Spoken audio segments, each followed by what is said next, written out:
우리 시간에 성경 말씀 함께 보겠습니다. 고린도후서 1장 8절, 9절, 10절입니다.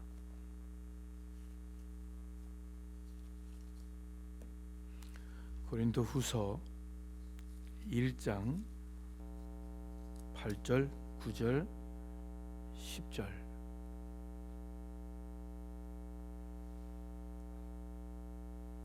우리 같이 한 목소리로 읽겠습니다. 형제들아, 우리가 아시아에서 당한 환난을 너희가 알지 못하기를 원치 아니하노니 힘에 지나도록 심한 고생을 받아 살 소망까지 끊어지고 우리 마음에 사형 선고를 받은 줄 알았으니 이는 우리로 자기를 의뢰하지 말고 오직 죽은 자를 다시 살리시는 하나님만 의뢰하게 하심이라. 그가 이같이 큰 사망에서 우리를 건지셨고 또 건지시리라. 또한 이후에라도 건지시기를 그를 의지하여 바라노라. 아멘. 우리 대부분의 삶 가운데 시련과 환난이 있습니다. 어떤 분들은 그래서 왜 나에게, 우리 가정에 이런 시련이 닥쳤는가, 왜 이런 고난이 있을까 하면서 그 무거운 마음 또 어두운 생각에 빠질 때가 있습니다.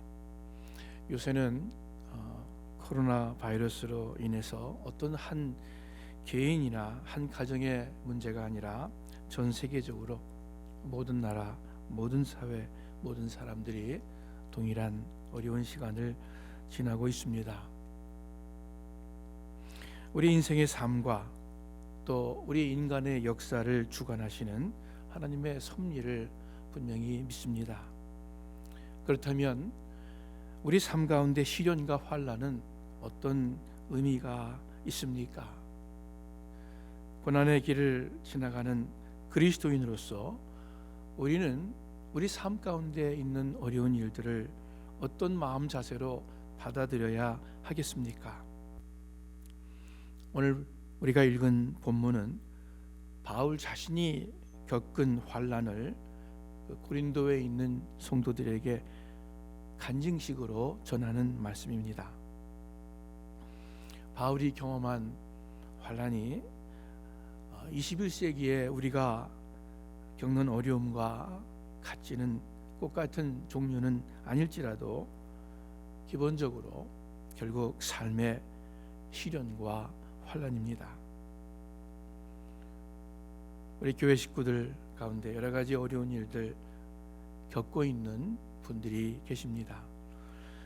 지금 몸이 약해서, 몸이 아파서 힘들어하는 분들이 여럿 계십니다. 또 우리 가족을 잃은 남편을 먼저 떠나보낸, 그래서 마음이 슬프고 아픈 우리 권사님 계십니다. 또 자녀들의 문제로 인해서 참 어려워하는 부모님들 계십니다. 경제적으로 어려운 분들도 계십니다. 더욱이 요새 코로나 사태로 인해서 특별히 직장을 잃고 또 경제적으로 어려운, 정말 앞길이 캄캄한 그런 사람들이 여럿 계십니다. 이런저런 시련과 환난을 겪는 우리들에게 주시는 하나님의 뜻이, 교훈이 무엇일까? 오늘 바울의 간증을 통해서, 그 말씀을 통해서 우리가 함께 나누기를 원합니다.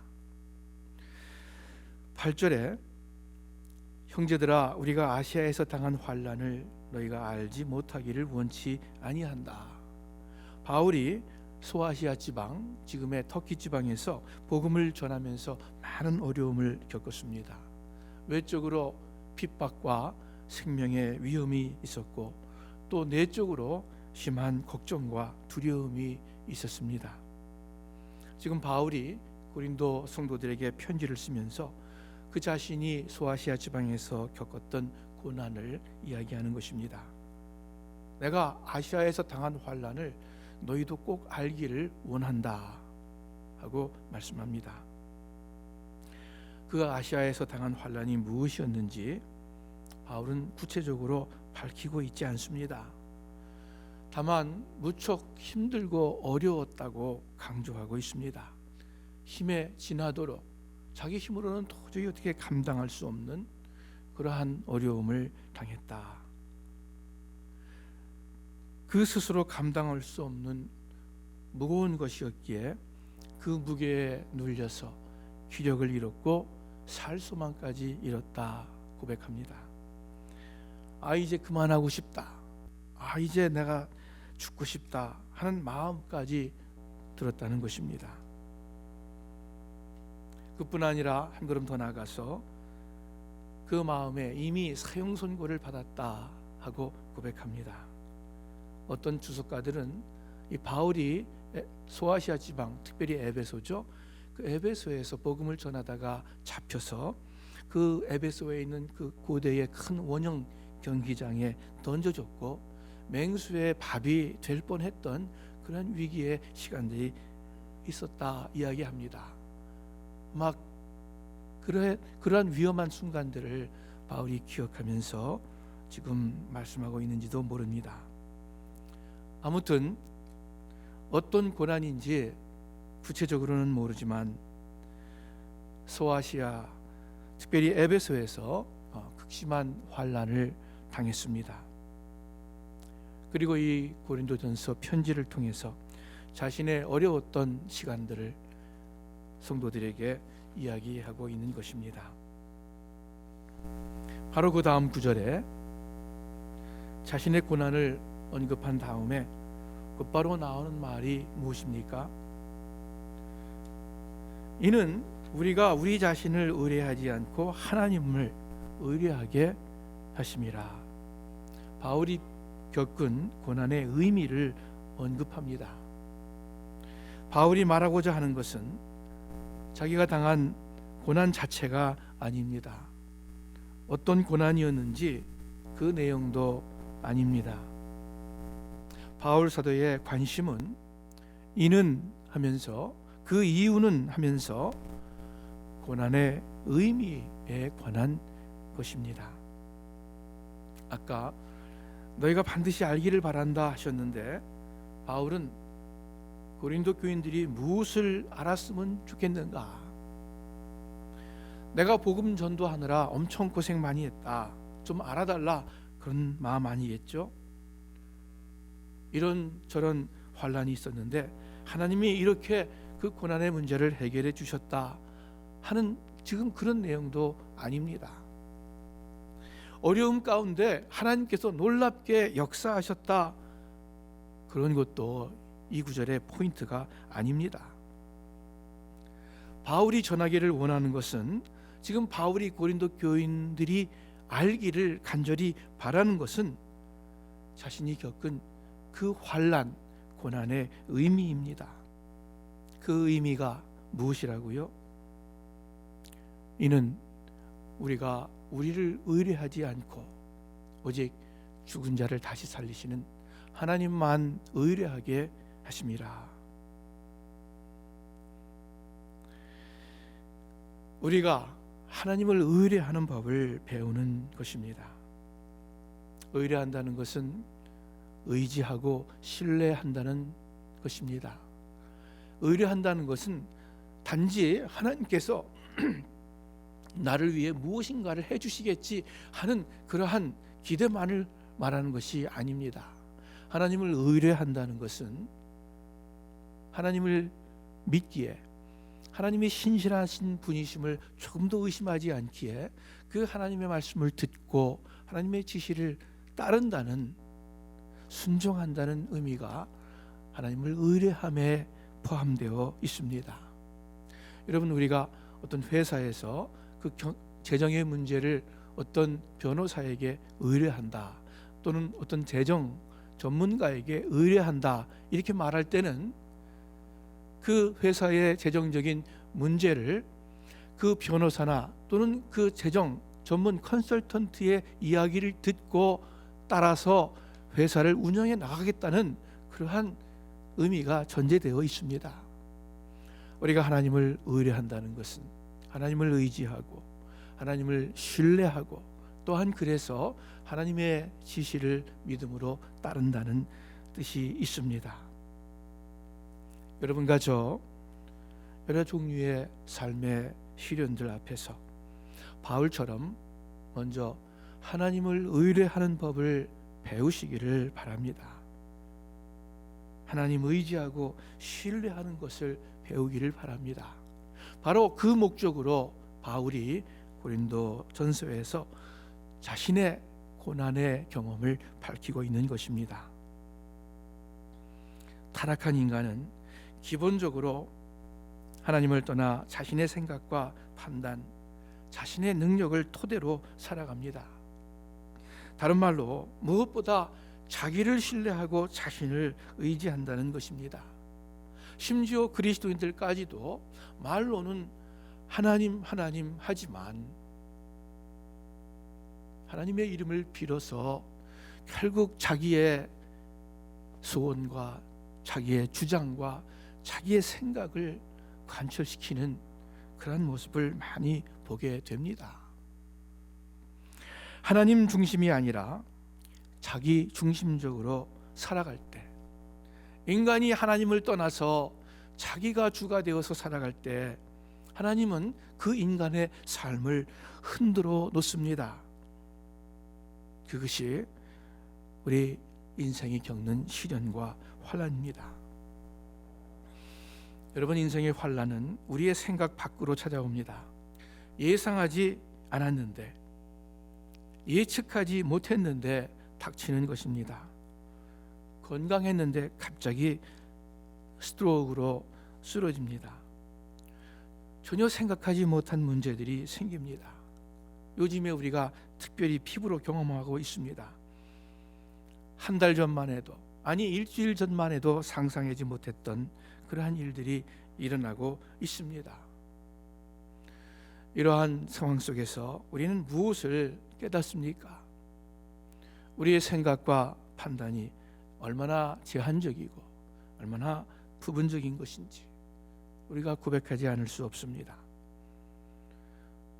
또 우리 삶의 어려움, 환난은 그 속성상 우리 마음대로 되지 않고 우리 쉽게 해결할 수 없는 것이기에 고난이고 환난입니다.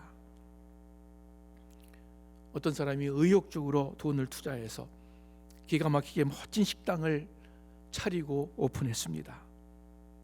그런데 갑자기 코로나 사태가 터졌습니다.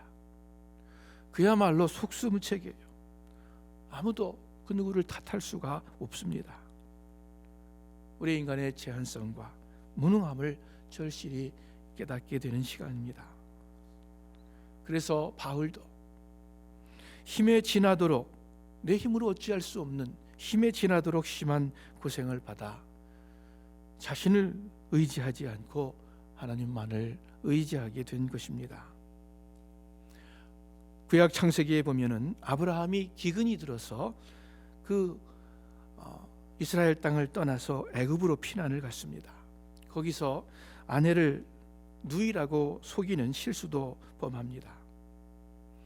창세기에는 그 기근이 든 이유를 설명하지 않고 있지만 시편에 보면은 시편 105편 16절에 이렇게 말씀하고 있습니다. 그가 또 기근을 불러 그 땅에 임하게 하여 그 의뢰하는 양식을 다 끊으셨도다. 하나님께서 기근을 부르셔서 그 땅, 이스라엘 땅에 임하게 하여서 그 의뢰하는, 아브라함이 의뢰하는, 의지하는 양식을 다 끊으셨도다. 아브라함이 양식, 오늘날로 말하면 재물이죠. 재물을 의뢰했을 때에 하나님께서 양식보다 하나님을 더 의뢰하라고 그 양식을 끊으셨습니다. 아브라함이 그렇다면 우리는 얼마나 더 하나님보다 양식을 의지하려는 그러한 죄성이 있겠습니까? 그래서 예레미야서 9장 23절에 이렇게 말씀하십니다. 여호와께서 이와 같이 말씀하시되 지혜로운 자는 그의 지혜를 자랑하지 말라. 용사는 그의 용맹을 자랑하지 말라. 부자는 그의 부함을 자랑하지 말라.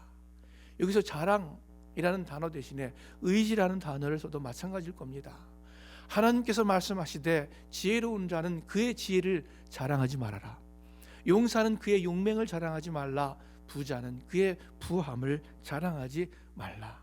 아브라함이 재물을, 양식을 의지했을 때 하나님께서 그 양식을 끊었습니다.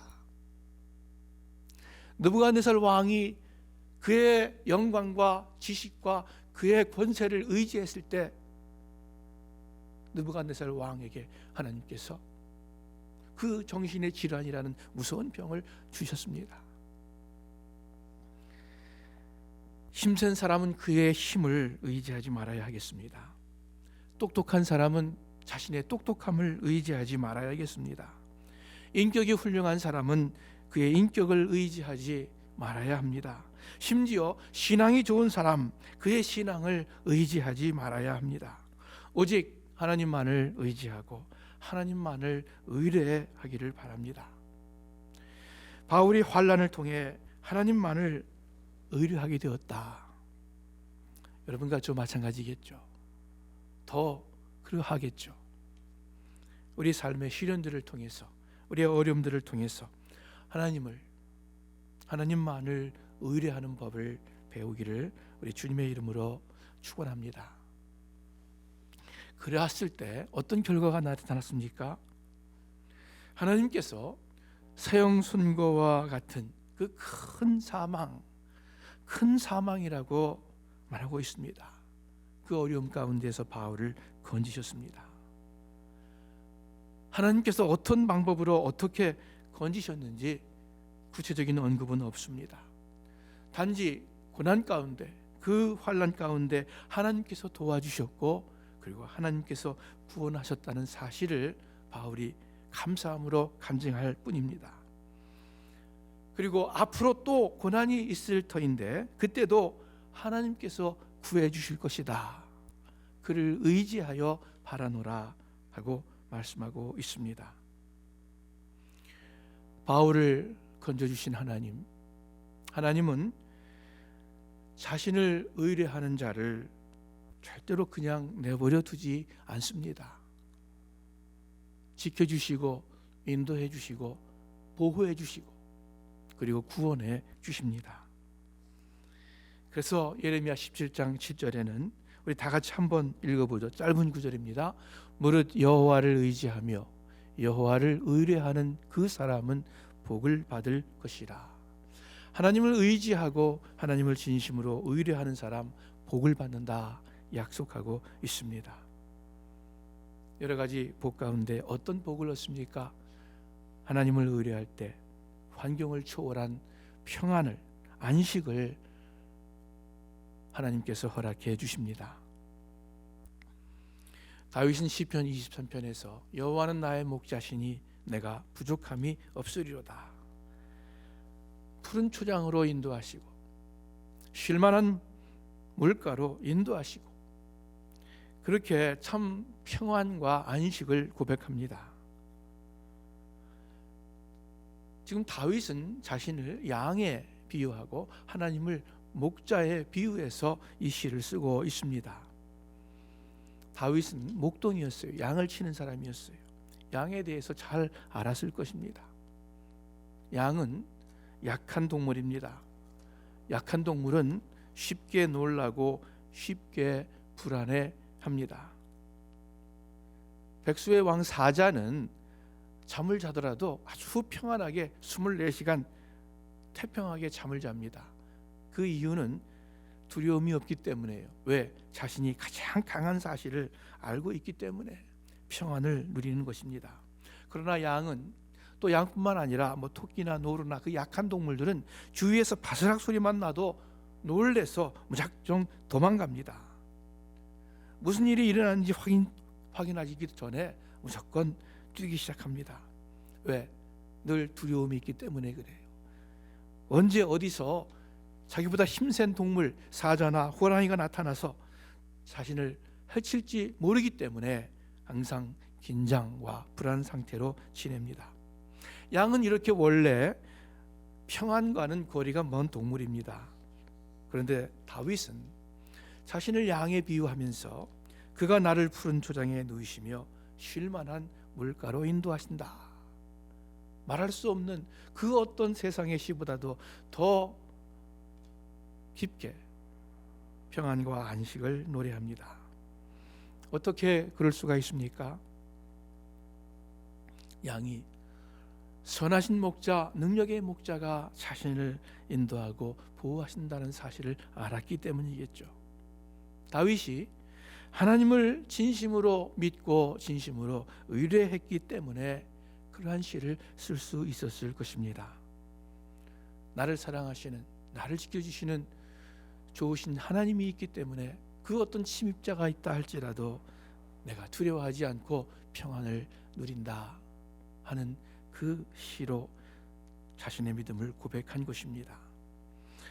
시편 3편에 이런 고백을 또한 합니다. 다윗이 압살롬을 피할 때에 지은 시라고 합니다. 얼마나 기가 막힌, 얼마나 어려운 상황입니까? 그런데 그 가운데에서 다윗이 고백하는데, 내가 누워 자고 깨었으니 여호와께서 나를 붙드심이로다. 걱정이 되고 불안하면 잠을 못 자는데 지금 다윗은 그 어려운 상황 가운데서도 내가 누워, 그리고 잠을 자고, 그리고 깨어났다. 그것은 여호와께서 나를 붙드심이로다. 천만인이 나를 둘러치려 하여도 나는 두려워 아니하리이다. 다윗처럼 어려운 환경 가운데에서 하나님을 의뢰하고 참 평안과 안식을 누리는 여러분과 제가 되기를 간절히 바랍니다. 이 평안과 안식은 우리가 노력해서 얻을 수 있는 것이 아닙니다. 어떤 자기 체면으로 인해서 얻을 수 있는 것이 아닙니다. 어떤 안전 장치를 설치해서 누릴 수 있는 것이 아닙니다. 왜? 참 평안과 참 안식은 하나님께서 위로부터 주시는 것이기 때문입니다. 세상이 줄 수 없는 평안이기 때문입니다. 예수님께서 요한복음 14장에 이렇게 말씀하고 계십니다. 평안을 너희에게 끼치노니 곧 나의 평안을 너희에게 주노라. 내가 너희에게 주는 것은 세상이 주는 것과 같지 아니하니라. 너희는 마음에 근심도 말고 두려워하지도 말라. 평안은 주님이 우리에게 주시는 것입니다. 우리 스스로 만들 수 있는 것이 아닙니다. 우리가 보험은 살 수 있을지라도, 우리가 마스크를 쓰고 있을지라도, 우리가 여러 가지로 조심은 한다 할지라도 우리의 마음속의 평안은 주님께서 우리에게 주시는 것입니다. 어떤 사람에게 이 평안과 안식을 줍니까? 진심으로 하나님을 의뢰하는 자에게, 자기의 생각과 자기의 머리와 자기의 힘과 자기의 능력을 의뢰하는 것이 아니라 하나님의 말씀과 하나님의 약속을 의뢰하는 자에게 주시는 평안입니다.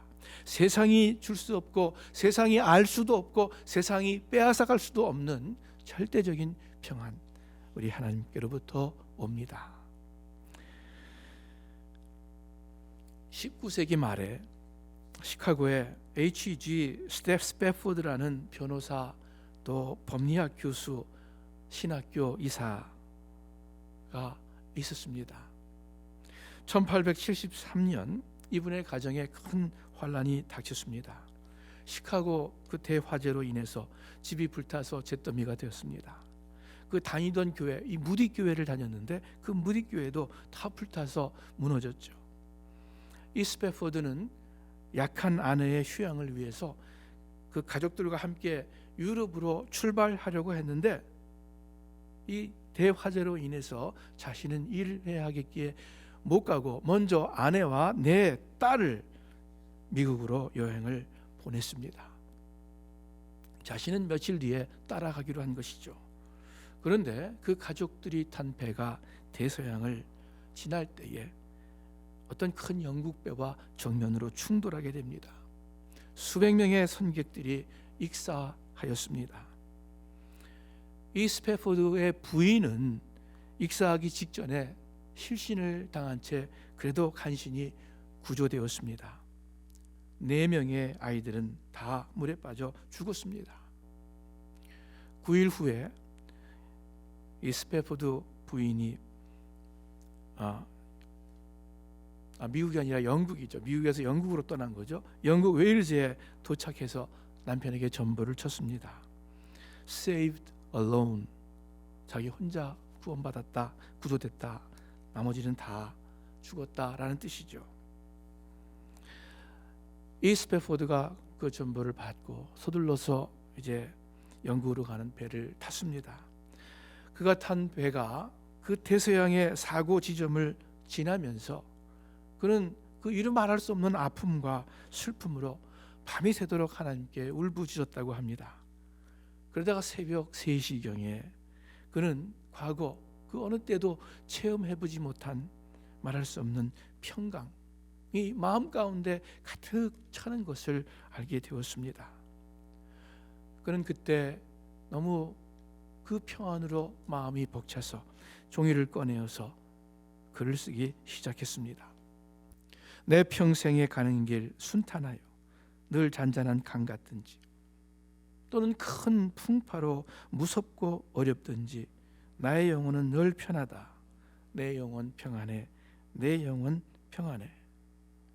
우리가 잘 아는 유명한 찬송이죠.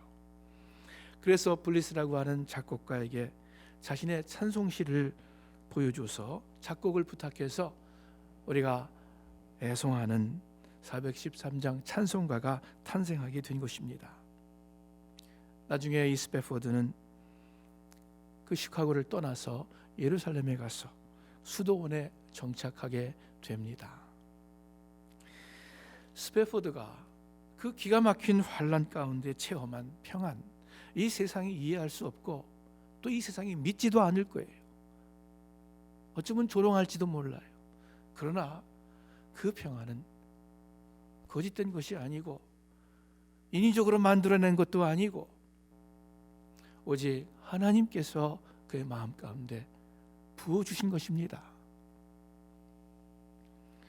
하나님께서 주시는 그 평안, 하나님을 의뢰하는 자에게 반드시 약속되어 있습니다. 아무쪼록 여러 가지 어려움, 또 특별히 요즘 이 코로나 사태로 마음이 불안한 분들 계실 줄을 압니다. 젊은 사람들이 더 불안해하는 것 같더라고요. 상황을 우리보다 더 잘 아니까 그렇겠죠.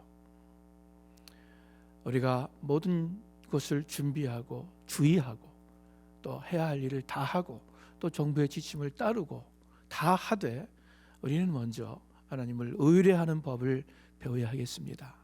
이것이 우리 삶에 생기는 일어나는 환난의 의미입니다. 우리가 다른 것 알기 전에 이 환난의 의미를 깨닫고 하나님을 더욱 의뢰해서 어떤 상황에서든지 마음의 평안을 유지하는 그러한 우리 믿음의 식구들 되기를 주님의 이름으로 축원합니다. 기도하겠습니다. 하나님 아버지, 영원하신 팔, 하나님의 능력에 손길 가운데 있음을 믿고 감사드립니다. 어떠한 일이 생기더라도 어떠한 상황 가운데 처하게 된다 할지라도 모든 것을 합력해서 선을 이루시는 하나님 아버지이심을 믿고 감사를 드립니다. 우리를 눈동자와 같이 보호해 주시는 하나님이심을 믿고 감사를 드립니다. 하나님, 저희들 세상의 염려로 인해서 우리들의 마음이 둔하게 되지 않도록, 세상 근심으로 인해서 위축되지 않도록 이 시간에 또다시 하나님을 바라보며 하나님 의뢰하기를 원합니다. 주의 성령님께서 우리 모든 믿음의 식구들 마음 가운데 역사하셔서 어려움을 헤쳐나가는 지혜와 용기와 능력을 더하여 주시옵소서. 무엇보다도 우리의 마음 가운데 예수 그리스도께서 주시는 평안과 안식으로 넘치게 하여 주시옵소서. 예수님의 이름으로 기도합니다. 아멘.